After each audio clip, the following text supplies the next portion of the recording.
दोस्तों, मैं हूं जिज्ञासा और आज मैं आपको मिलवाने जा रही हूं CSIR नीरी के एक वैज्ञानिक से जो हमें उनके शोध के क्षेत्र से संबंधित कुछ जानकारी देंगे और उससे जुड़े कुछ रोचक अनुभव हमारे साथ साझा करेंगे। तो शुरू करते हैं पॉडकास्ट नीरी के वैज्ञानिक के साथ।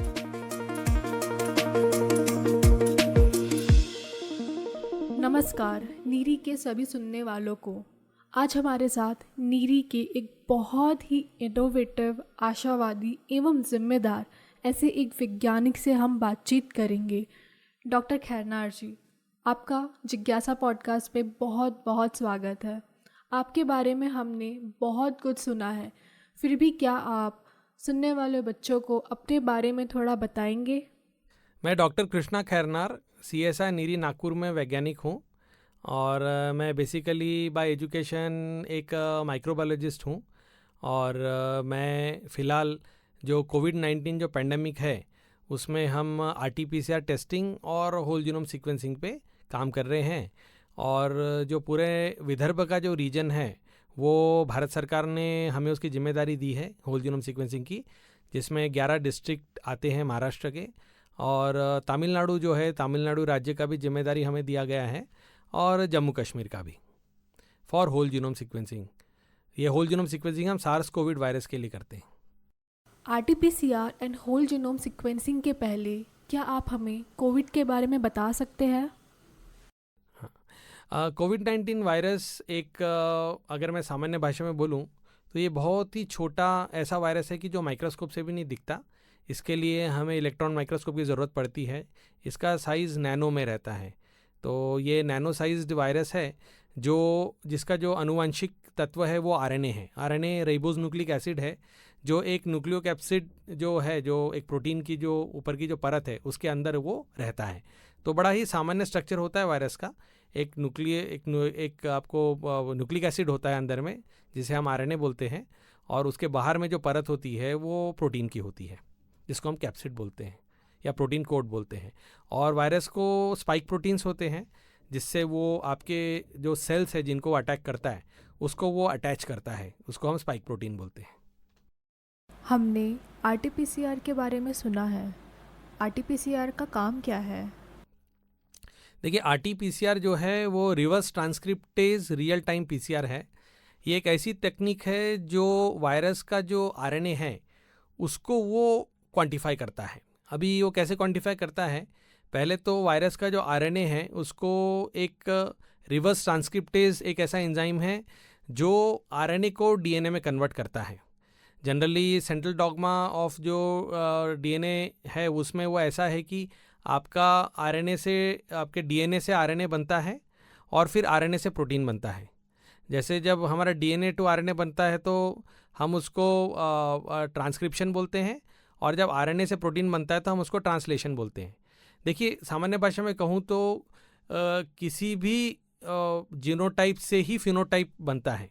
जैसे अगर आपका कोई कलर है, आँख का कलर है, बालों का कलर है, ये कहीं ना कहीं इसकी इन्फॉर्मेशन जीन्स में छुपी रहती है। तो ये तो ह्यूमन बीइंग तो बहुत कॉम्प्लेक्स हो गया, बट वायरस में भी यही प्रणाली चलती है कि भाई जो जीन्स में जो इन्फॉर्मेशन स्टोर्ड है वो बाहर कैसे दिखे। तो जीनोटाइप का फिनोटाइप में कन्वर्ट होने के लिए आपको RNA से कन्वर्ट होते हुए DNA में जाना पड़ता, RNA से कन्वर्ट होते हुए प्रोटीन में जाना पड़ता है। तो प्रोटीन ही आपके जो भी जो एक्सप्रेशंस है, आपके जो फिनोटाइपिक एक्सप्रेशंस बोलते हैं उसको, वो चाहे वो फूलों का कलर हो, चाहे वो पत्तियों के अलग अलग कलर हो, चाहे वो आपकी आँखों का कलर हो, या जो भी है, हर चीज़ का कोड आपके DNA में होता है जो RNA के थ्रू प्रोटीन में कन्वर्ट होकर उसको दिखाता है। पर ये जो वायरस है, ये जो कोविड का वायरस है, ये RNA वायरस है। तो इसका जो अपना जो जीनोम है या आनुवंशिक तत्व है वो RNA है, क्योंकि ये वायरस का इन्फेक्टिविटी जो है उसको बढ़ाने के लिए ये RNA स्टेज में रहता है। तो जब हमें इस वायरस के साथ काम करना पड़ता है तो हमारी जो प्रणालियां हैं जो RT-PCR की, उसमें जनरली हमें DNA पे ही काम करना पड़ता है। तो इसमें हम क्या करते हैं, सबसे पहले एक रिवर्स ट्रांसक्रिप्टेज नाम का एंजाइम होता है, रिवर्स ट्रांसक्रिप्टेज, जो सेंट्रल डॉग्मा के एकदम अपोजिट चलता है। जैसे मैंने बताया आपको कि भाई पहले DNA से RNA बनता है और RNA से प्रोटीन बनता है, तो इसमें क्या होता है, रिवर्स ट्रांसक्रिप्टेज में RNA से हम DNA बनाते हैं। क्योंकि ये वायरस RNA है तो हम उसको DNA में कन्वर्ट करते हैं। इस प्रोसीजर को हम cDNA सिंथेसिस बोलते हैं। तो जब cDNA सिंथेसिस होता है फिर हमें DNA मिल जाता है और हम उस DNA को लेके RT-PCR में एम्पलीफाई करते हैं, which is called as polymerase chain reaction. तो polymerase chain reaction can be done on a DNA। हम यानी DNA जब हमें मिल जाता है स्ट्रैंड तो हम इस पर पॉलीमरेज चेन रिएक्शन करते हैं। और पॉलीमरेज चेन रिएक्शन करने से क्या होता है कि जो RT-PCR है, जिसको हम रियल टाइम PCR भी बोलते हैं, इसमें क्या होता है कि जैसे जैसे हमें एम्पलीफिकेशन बढ़ता है वो आपके फ्लोरोसेंस से प्रोपोर्शनल होता है, क्योंकि इसमें एक ऐसी प्रणाली रहती है कि जो हर एम्पलीफिकेशन के साथ में हर एक साइकिल में एक particular amount of fluorescence release करती है। तो जैसे जैसे हमारा एम्पलीफिकेशन बढ़ता है वो फ्लोरोसेंस का स्ट्रेंथ भी बढ़ता है और हमें एक ऐसा एम्पलीफिकेशन प्लॉट मिलता है जिसमें हमें फ्लोरोसेंस का एक ग्राफ मिलता है। उसको देख के हम बताते हैं कि भाई ये वायरस का क्या क्वांटिटी है। तो RT-PCR आपको सिर्फ वायरस के बारे में ही नहीं बताता, इवन वायरस की क्वांटिटी को भी बताता है। इसलिए आप लोगों ने CT वैल्यू वगैरह देखा होगा अपने रिपोर्ट में, CT वैल्यू 25, 24, 35 ऐसा लिखा रहता है। ये वही दिखाता है कि आपका CT वैल्यू क्या है। तो जितना हायर CT वैल्यू होता है उतना ही कम वायरस होता है। तो ये इन्वर्सली प्रोपोर्शनल होता है, यानी PCR को उतने ज़्यादा साइकिल्स लगे वायरस को ढूंढने में। तो अगर आपका CT वैल्यू हाई है जैसे 35 है तो उसमें वायरल लोड कम है, और अगर आपका CT वैल्यू 25 है तो आपका वायरल लोड ज़्यादा है। तो CT value is inversely proportional to the virus load. तो हम जब भी CT वैल्यू की रिपोर्ट देखते हैं RT-PCR की, तो हम उसमें CT वैल्यू देखते हैं तो हम कहते हैं कि नहीं ये हाई CT वैल्यू यानी आप में का वायरस कम है आपके बॉडी में। वाओ, ये इन्फॉर्मेशन तो इंटरेस्टिंग है। तो क्या इसका मतलब ये हुआ कि डिटेक्शन में जितना ज़्यादा एफर्ट लगता है उतना ही इन्फेक्शन ज़्यादा होता है? करेक्ट, ये बिल्कुल आपने सही बोला कि कितना एफर्ट लेना पड़ा, कितने साइकिल्स ज़्यादा लगे सब PCR को उस थ्रेशोल्ड को क्रॉस करने के लिए, क्योंकि PCR में एक थ्रेशोल्ड सेट होता है ताकि हम नॉन स्पेसिफिक एम्पलीफिकेशंस को अवॉइड कर सके। तो वो इसलिए रहता है, वो क्वालिटी की तरह रहता है कि भाई अगर इस बार के ऊपर वो गया तो ही हम उसको जेन्युइन एम्पलीफिकेशन देखते हैं। तो वो करने में अगर उसको साइकिल थ्रेशोल्ड क्रॉस करने में ज़्यादा साइकिल लगते हैं तो उसकी CT वैल्यू हाई हो जाती है, और अगर साइकिल थ्रेशोल्ड क्रॉस करने में कम साइकिल्स लगे तो दैट मीन्स वायरस ज़्यादा था, क्योंकि वायरस की क्वांटिटी ज़्यादा थी इसलिए वो जल्दी एम्पलीफाई हो गया। तो ऐसा है वो। सैंपल कलेक्ट करने के लिए क्या RT-PCR की तरह कोई और भी टेक्निक्स है? जी, ये बहुत अच्छा सवाल है। एक्चुअली आप सबने नाइजोफेरेंजियल एंड ओरोफेरेंजियल स्वैब्स के बारे में सुना होगा, जो हम लोग जो नाक में डालते थे और मुंह में डालते थे और टेक्नीशियंस कलेक्ट करते थे, जो बहुत पेनफुल रहता था, और इससे सभी वाकिफ़ है। और सो CSR नीरी ने एक ऐसा इनोवेशन लाया जिसमें हम एक नॉन इन्वेजिव तरीके से भी क्या सैंपल कलेक्ट कर सकते हैं क्या, क्योंकि पेशेंट को तकलीफ तो होती है। तो अगर हम कोई ऐसी टेक्निक ला पाए जिससे कि पेशेंट को तकलीफ कम हो पर हमें रिजल्ट भी मिले। यह सैंपल कलेक्शन टेक्निक कैसे काम करती है? इस तकलीफ को मद्देनजर रखते हुए हमने एक टेक्निक विकसित की जिसे हम सलाइन गार्गल मेथड बोलते हैं। तो इसमें क्या होता है कि एक गार्गल लिक्विड है, जो 5 ml का गार्गल लिक्विड है जो हमने तैयार किया है, जिसको आपको अपने मुंह में लेना है और 30 सेकंड का गार्गल करना है, और उसके बाद में 30 सेकंड का आपको मुंह में रिंस करना है।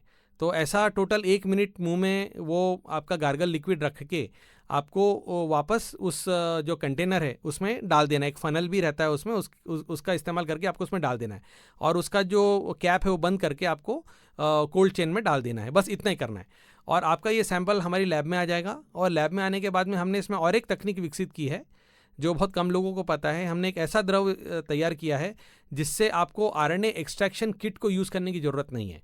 RNA एक्सट्रैक्शन किट्स जो होती है वो बहुत कॉस्ट ऐड करती है RT-PCR में। तो हमने ऐसा एक द्रव यूज़ किया जिसको हम ये गार्गल के साथ मिला दे और रूम टेम्परेचर पर रख दे 30 मिनट के लिए, तो हमें काम करने लायक RNA मिल जाता है। वो वायरस में से RNA निकाल लेता है और हम उसको लेके आगे RT-PCR या होल जीनोम सीक्वेंसिंग कर सकते हैं। तो इस नाइस, यह तरीका तो काफ़ी लाभदायक और किफ़ायती रहा होगा। बहुत कॉस्ट कम हो गया, और इन्हीं 2 बड़े फीचर्स को देखते हुए ऑनरेबल जो यूनियन कैबिनेट हेल्थ मिनिस्टर थे डॉक्टर हर्षवर्धन, उन्होंने इसको गेम चेंजर टेक्नोलॉजी बोला था और नीरी को इसकी बधाई भी दी थी। और इस टेक्निक को हमने 3 बड़ी कंपनीज इंडस्ट्री पार्टनर्स को कमर्शलाइज भी किया है, जिनमें से एक हाई मीडिया है और एक मेरिल है और एक MS प्लास्टी सर्ज है जो एक MSME यूनिट है।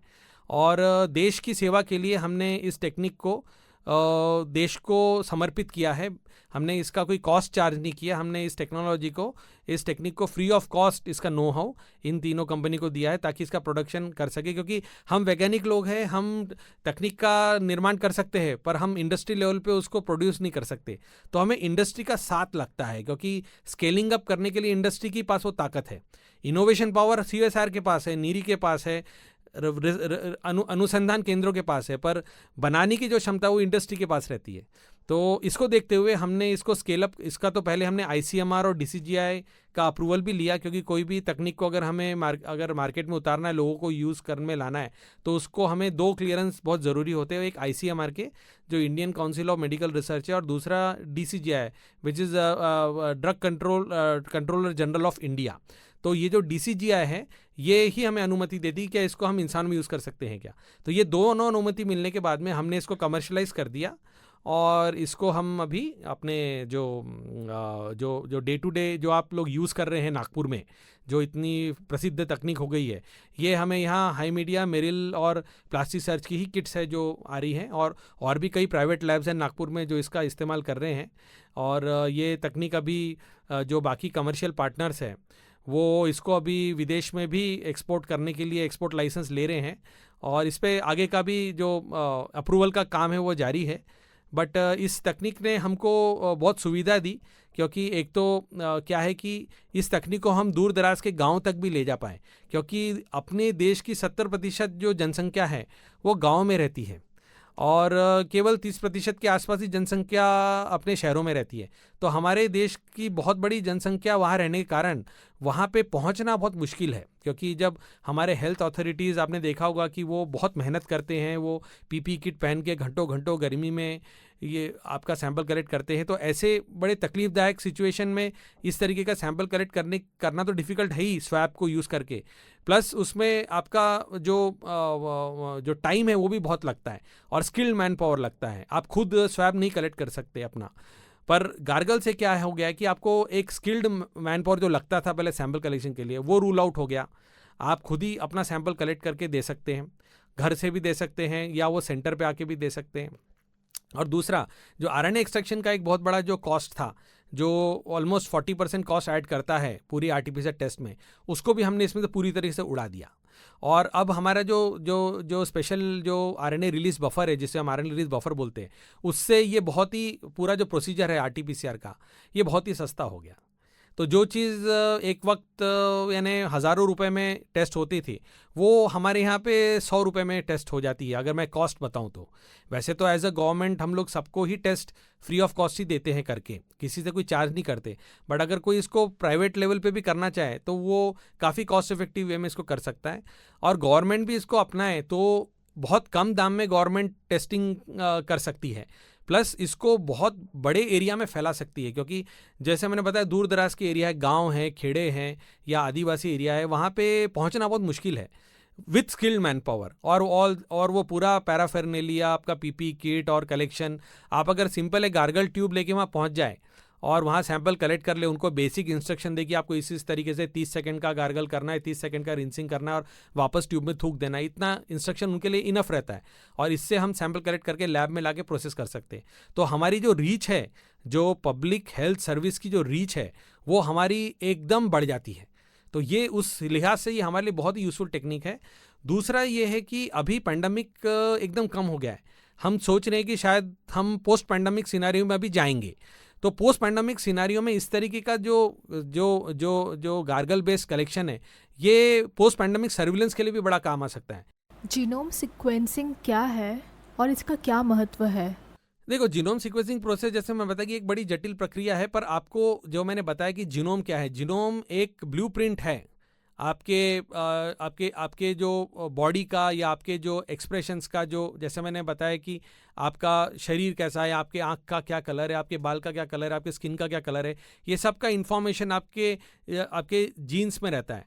वैसे ही RNA का भी सारा इन्फॉर्मेशन उसके वायरस का भी सारा इन्फॉर्मेशन उसके RNA में रहता है, इस वायरस का जो कोविड-19 का वायरस है।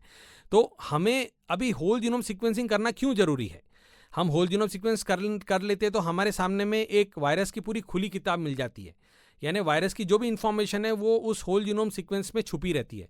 तो हम जब होल जीनोम सीक्वेंसिंग करते हैं तो हमारे सामने पूरा उसका सीक्वेंस सामने आ जाता है और हमें पता रहता है कि भाई ये वायरस ने कहाँ म्यूटेट किया है, ये वायरस कितना खतरनाक हो सकता है, या ये वायरस नहीं म्यूटेट हो ये ठीक है, या इसके ऐसे रीजन्स है जो खतरनाक नहीं है। तो हम बोल सकते हैं कि ये वायरस अभी खतरा नहीं करेगा, पर कुछ ऐसे रीजन है जो हमें पता है जो हॉटस्पॉट है, अगर वहाँ म्यूटेशन हुआ तो वो अलार्म बजाता है कि नहीं यहाँ हुआ तो ये प्रॉब्लम बढ़ाएगा। तो हमें बहुत सारी इंफॉर्मेशन होल जीनोम सीक्वेंस से मिल जाती है और प्लस हमें वेरिएंट का भी पता चल जाता है कि ये कौन सा वेरिएंट सर्कुलेट हो रहा है, ताकि हम पॉलिसी मेकर्स को, सिविक अथॉरिटीज़ को हम अलर्ट कर सकते हैं कि भाई ये वेरिएंट आया है, इससे बचिए। क्या किसी भी लैब में जीनोम सीक्वेंसिंग करना कॉमन है?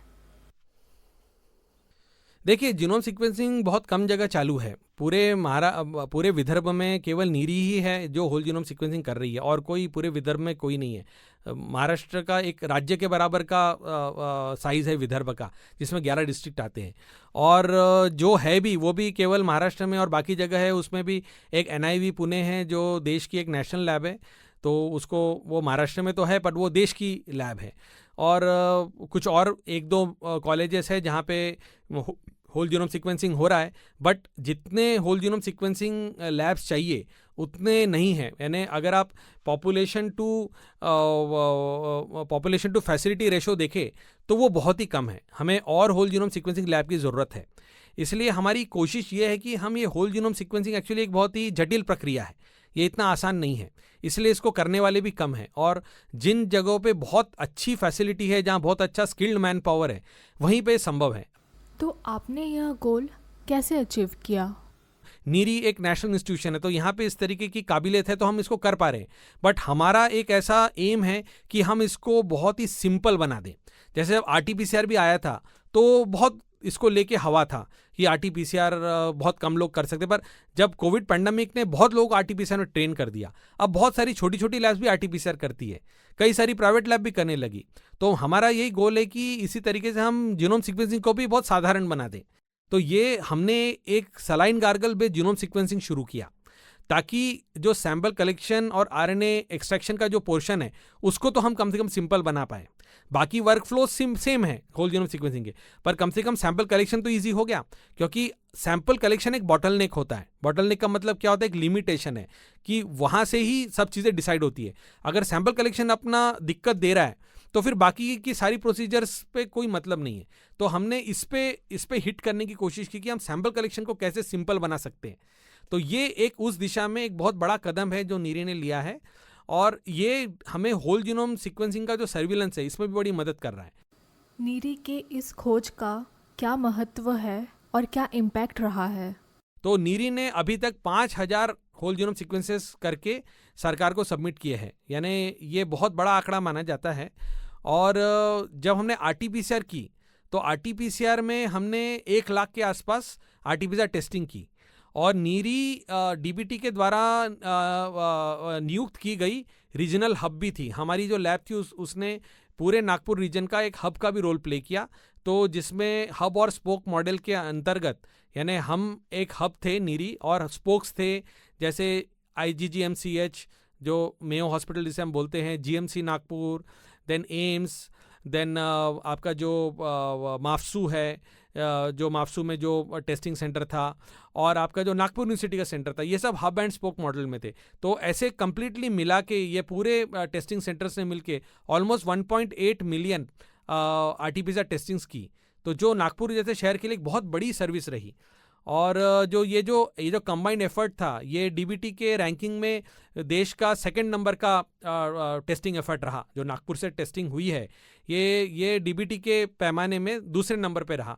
तो ये हमारे लिए बड़ी गर्व की बात है कि नागपुर में जिस तरीके से कोविड-19 के लिए सभी ने मिलकर जो काम किया, सभी हॉस्पिटल्स ने, रिसर्च ऑर्गेनाइजेशन मिलकर काम किया, ये बहुत ही काबिल तारीफ था। क्या कोविड खत्म हो चुका है? देखिए, कोविड-19 से घबराने की ज़रूरत नहीं है, हमें सिर्फ कोविड-19 से संभल के रहना है। हमें डरने की ज़रूरत नहीं है, पर हमें सावधान रहने की ज़रूरत है। और हमें जो मैंने बताया SMS, यानी सेफ डिस्टेंस, मास्क और सैनिटाइजेशन, यानी ये 3 चीज़ों का हमें निरंतर पालन करना है। जब तक WHO पैंडेमिक को को ये नहीं बोलता कि पैंडेमिक ख़त्म हो गया है, तब तक हमें इन चीज़ों का ध्यान रखना है ताकि जो कोविड-19 के पैंडेमिक को हम पूरी तरीके से ख़त्म कर सकें। नहीं तो ये पैंडेमिक चलते रहेगा और ये हमारी जो इंसानी जो तबका है इसको ये कंटिन्यूसली ये चैलेंज देता रहेगा और हम इसी में ही लड़ते रहेंगे और ये लड़ाई लंबी खिंच जाएगी। अगर इस लड़ाई को हमें ख़त्म करना है तो हमें ये 3 चीज़ों का पालन करना है। देखिए, वैक्सीन तो है ही, दवाइयाँ तो है ही, पर जो एक बेसिक चीज़ हमें समझनी कि अगर आप इस वायरस को अपने अंदर घुसने से रोकोगे तो आपने लगभग 90% लड़ाई वहीं जीत ली। पर हम वहीं पे चूक कर देते हैं, वहीं हम हमारे गार्ड्स डाउन कर देते हैं और हम इस वायरस को अपने अंदर जाने का मौका देते हैं। ये वायरस तभी पनपेगा, ये वायरस तभी म्यूटेट होगा, ये वायरस तभी बदलेगा जब आप ये आपके अंदर जाएगा। ये बाहर पड़े पड़े नहीं बदलेगा। तो आपको इसकी जो रोकथाम में जो SMS जो कहे गए हैं, सेफ डिस्टेंस, मास्क और सैनिटाइजेशन, इन तीनों को हमें पालन करना है। आपने यह जो सारे काम किए हैं उसका समाज पर काफ़ी सकारात्मक प्रभाव और योगदान रहा है और यह सब काफ़ी प्रेरणादायी है। क्या आप अपने सुनने वाले युवाओं को कुछ संदेश देना चाहेंगे? देखो, मेरा ये कहना है कि हमें हमेशा जो भी हम पढ़ते हैं, जो भी हम समझते हैं, उसका हमें हमेशा एक एप्लीकेशन की तरफ में उसका एक समाधान ढूंढना है। क्योंकि हम जो भी ज्ञान अर्जित करते हैं, हम वो ज्ञान अर्जित इसलिए करते हैं ताकि हम चीज़ों को सरल बना पाएँ, जटिल बनाने के बजाय सरल बना पाएँ। तो वही एक्चुअली हमारे लिए सबसे बड़ा अचीवमेंट है। यानी हम अगर अपने ज्ञान का पूरी तरीके से इस्तेमाल करें, जैसे कि हम फ्रूगल साइंस की बात करते हैं। हमारा देश कोई बहुत अमीर देश नहीं है, हमारा देश आज भी एक डेवलपिंग कंट्री है और हमारे देश में चैलेंजेस बहुत हैं और हमारे पास रिसोर्सेज लिमिटेड है। तो ऐसे में अगर आपके पास में एक अलग सोचने वाला दिमाग है, जो सरल सोचता है, जो जटिल चीज़ों को सरल बनाता है, जिसे हम अंग्रेजी में फ्रूगल साइंस बोलते हैं, उसकी बहुत ज़रूरत है। जैसे हमारा जो मंगल मिशन हुआ, ये उसका एक जीता जाता एग्जाम्पल है कि किस तरीके से फ्रूगल साइंस का इस्तेमाल करके हमने मंगल का मिशन पहले ही अटेम्प्ट में सक्सेस पा लिया। उसकी कहानी बड़ी लंबी है पर बड़ी इंस्पायरिंग है। पर हमारे देश ने उसको सक्सेस क्यों पाया? क्योंकि हमारे वैज्ञानिकों ने उसको बहुत ही फंडामेंटल और बेसिक वे में सोचा और गुरुत्वाकर्षण की जो ताकत है उससे, स्लिंग शॉट से हमने हमारा यान है जो आपके मंगल ग्रह के ऑर्बिट में पहुंचा दिया। तो ये बहुत बड़ी उपलब्धि है जिसको देख के कई देश अवाक है कि ये कैसे कर लिया भारत ने। क्योंकि हमारे पास में जो संपन्नता थी वो कम थी और हमारे पास में उस तरीका का यान नहीं था कि जो डायरेक्ट मंगल ग्रह तक हमारे मंगल यान को इंजेक्ट कर सके। तो ये दिखाता है कि हम आज भी the top of the level और कटिंग एज साइंस कर सकते हैं अगर हमारी सोच बहुत ही फर्टाइल है और हम हमारी जो ज्ञान है उसको हम समाधान की तरफ में की तरफ प्रेरित करें। जैसे आपका जो मंगलयान का जो लॉन्च है, वो जो ग्रेविटी नाम की मूवी बनी थी जो हॉलीवुड में, उससे भी कम दाम में हमने रियल में मंगल पे हमारा यान पहुंचा दिया। तो सभी इसको देख के आश्चर्य, ये क्यों हुआ? क्योंकि हमारे पास में हमारे कंस्ट्रेंट्स थे, हमारी मजबूरी थी। तो हमारी मजबूरी ने हमें रोका नहीं, हमें कुछ और सोचने के लिए प्रेरित किया। अगर हमारे पास में सब रिसोर्सेज होते तो हम शायद उस दिशा में प्रेरित नहीं होते कि हम कुछ नया ढूंढ पाए। तो हमारा देश एक बहुत ही बढ़िया एक अपने आप को आजमाने की जगह है। आपके इन सारे कामों को सुनकर एक सवाल मन में उठता है कि आपका कैरियर कैसे शुरू हुआ और वैज्ञानिक के तौर पर अब तक का आपका सफ़र कैसे रहा? मैं भी जब कनाडा में था तो मैंने वहाँ पे काफ़ी साल काम किया, पर मैंने देखा कि अगर हेल्थ सेक्टर की बात है तो हेल्थ सेक्टर के लिए अपने ही देश में आके काम करना सबसे ज़्यादा ज़रूरी है। यानी एशिया और अफ्रीका में ये चैलेंजेस सबसे ज़्यादा है। तो अगर हम यहाँ आते हैं तो हमारा जो भी नॉलेज है उससे हम अगर अपने देश की प्रॉब्लम्स को सॉल्व कर पाएँ तो यही सबसे अच्छा अचीवमेंट हमारे लिए होना चाहिए। और यही मैं सभी स्टूडेंट्स और बच्चों से ही कहूँगा कि आप इसी दिशा में इसी बात को सोच रख के इसी दिशा में बढ़िए, तभी आप अपने देश को आगे ले जा पाएंगे। और विदेश जाना कोई गलत नहीं है, आप विदेश जाइए, वहाँ पे आप वहाँ का एक्सपीरियंस लीजिए, वहाँ देखिए और आप अपने आप को पूछिए कि आपका रियल पर्पस क्या है। क्या आपका पर्पस अपने देश की सेवा है कि आप अपने देश की सेवा विदेश में भी रह के कर सकते हैं? क्योंकि साइंस तो ग्लोबल है, आप विदेश में भी रह के अच्छी टेक्नोलॉजी डेवलप कर सकते हैं और पूरे इंसानियत का भी उत्थान कर सकते हैं। बट हेल्थ एक ऐसा सेक्टर है जिसमें आप देखेंगे तो विदेशों में ये प्रॉब्लम्स नहीं है इतने। हम एक ट्रॉपिकल कंट्री है, इसके कारण हमारे यहाँ पे कई बीमारियाँ हैं जिसके लिए आपका यहाँ होके चीज़ों को समाधान पहुँचाना बहुत ज़रूरी है। और ये ये तो एक एग्जाम्पल, ऐसे कई एग्जाम्पल्स है जिसमें हमारे देश के कई दिग्गजों ने ऐसे काम किए हैं जिसके कारण देश की स्वास्थ्य जो सेवाएं हैं उसमें बड़ी मदद हुई है। तो ये भी उनमें से एक है। आपकी तरह हम विद्यार्थी देश और मानवता के लिए कैसे योगदान दे सकते हैं और कैसे कुछ कंट्रीब्यूट कर सकते हैं? देखिए, ये सारे, मेरा ऐसा कहना है कि आप सब्जेक्ट कोई भी पढ़ाई करें, अल्टीमेटली क्या है कि जब आप रिसर्च लेवल पे आते हैं तो चीज़ें इंटरडिसिप्लिनरी हो जाती है। तो आप जो भी सब्जेक्ट लेते हैं आप उसको सीरियसली लीजिए, क्योंकि इस फील्ड में मैथमेटिशियंस का भी बहुत बड़ा रोल रहा है। जिस तरीके से प्रेडिक्शन मॉडल्स बनाए कि भाई ये वेव कब आएगी, और वो बड़ा सटीक मॉडलिंग किया उन्होंने, तो ये कोई वायरोलॉजिस्ट ने नहीं किया, ये एक मैथमेटिशियन ने किया। तो आप कोई भी फील्ड की पढ़ाई कीजिए, आप फिजिक्स की पढ़ाई कीजिए, आप मैथमेटिक्स की पढ़िए, आप बायोलॉजी पढ़िए, आप इकोनॉमिक्स पढ़िए। आप इकोनॉमिक्स का भी सही ढंग से यूज़ करेंगे तो इसमें बड़ी मदद कर सकते हैं पैंडेमिक में। तो ये बड़ा होलिस्टिक काम है। तो ज़रूरी नहीं है कि हर कोई वायरोलॉजी पढ़े या हर कोई मैथमेटिक्स पढ़े, पर आप जो भी सब्जेक्ट पढ़ रहे हैं इंक्लूडिंग कॉमर्स, आपने उसको बहुत सीरियसली पढ़ना है और थरोली पढ़ना है, ताकि आप यहाँ के लिए सोल्यूशन दे पाएँ। जैसे कि एग्जाम्पल, हमारे यहाँ के जो सिविक अथॉरिटी है वो बड़े ही यानी सक्षम और बहुत ही काबिल अफसर हैं। तो उन्होंने मुझसे एक बार बस कहा कि देखो, मैं इस दिशा में देख रहा हूँ कि हमें अगर अर्ली वार्निंग मिल जाए वायरस की, तो हम जैसे पूरे देश में लॉकडाउन लगाते हैं या पूरे स्टेट में लॉकडाउन लगाते हैं या पूरे सिटी में लॉकडाउन लगाते हैं, हमें अगर ऐसी स्थिति आए कि हम एक लिमिटेड एरिया को कॉर्डन ऑफ कर दे, तो हम बहुत बड़ा इकोनॉमिकल लॉस रोक सकते हैं। अगर हम इस वायरस को फैलने दें और हमें अर्ली वार्निंग नहीं मिले, तो ये हमारे ऊपर बहुत बड़ा इकोनॉमिक लॉस लाएगा। तो ये एक यानी IAS ऑफिसर की थिंकिंग है। तो अगर आप एडमिनिस्ट्रेटिव ऑफिसर बनते हैं तो आपकी वो सोच अगर अच्छी हो तो आप पेंडेमिक को रोकने में बहुत मदद कर सकते हैं, और उनका बहुत बड़ा रोल रहा है इस पेंडेमिक को नागपुर में बचाने के लिए। तो आप कोई भी फील्ड के रहिए, अगर आप सोशल एक्टिविस्ट है तो आशा ग्रुप के लोगों ने बहुत बढ़िया काम किया इसमें। उन्होंने आके लोगों के घर घर दवाइयाँ पहुँचाई, लोगों को अवेयरनेस फैलाए। उनको कोई साइंस का बैकग्राउंड नहीं है, बट उनका जो सोशल एक्टिविज्म था उसने बहुत बड़ा रोल प्ले किया। तो ये मैं तो कहूँगा कि आप जो भी सब्जेक्ट पढ़ना चाहते हैं, जो इसमें एक्सपर्ट बनना चाहते हैं, आप उसको एक कंस्ट्रक्टिव वे में पढ़िए और ज्ञान के पीछे जाइए। Chase the excellence, it will help you in solving all the problems. अभी आज वायरस का प्रॉब्लम है, कल हो सकता है कोई बड़ी इकोनॉमिकल प्रॉब्लम आ जाए, कल को हो सकता है कोई केमिकल प्रॉब्लम आ जाए। तो ये तो प्रॉब्लम आती रहेंगी, बट हम अगर तैयार है, अपने नॉलेज में थरो है, तो हम हमारे देशवासियों की और पूरे जनता की मदद कर सकते हैं। आपका बहुत बहुत धन्यवाद डॉक्टर खैरनार जी। आपने हमारे साथ जो भी अनुभव और ज्ञान साझा किया है वह बहुत ही महत्वपूर्ण और मूल्यवान है। इससे हमें काफ़ी कुछ सीखने को मिला है और हमें आगे कुछ करने के लिए प्रेरणा और दिशा भी इस पॉडकास्ट के माध्यम से दी। आपका फिर से बहुत बहुत धन्यवाद। धन्यवाद। और मैं एक और बात बताना चाहता हूँ कि जिज्ञासा प्रोग्राम आप लोगों ने केंद्रीय विद्यालय के साथ लॉन्च किया है। मैं भी केंद्रीय विद्यालय का ही प्रोडक्ट रहा हूँ। मैं कक्षा 1 से कक्षा 12वीं तक केंद्रीय विद्यालय फोर्ट विलियम में पढ़ा था, जो कलकत्ता में था। तो बहुत अच्छा लगा जिज्ञासा प्रोग्राम में बात करके, और मैं सभी स्टूडेंट्स को हार्दिक बधाइयाँ देता हूँ और शुभकामनाएं देता हूँ। धन्यवाद। इस प्रकाश को सुनने के लिए आपका बहुत बहुत धन्यवाद।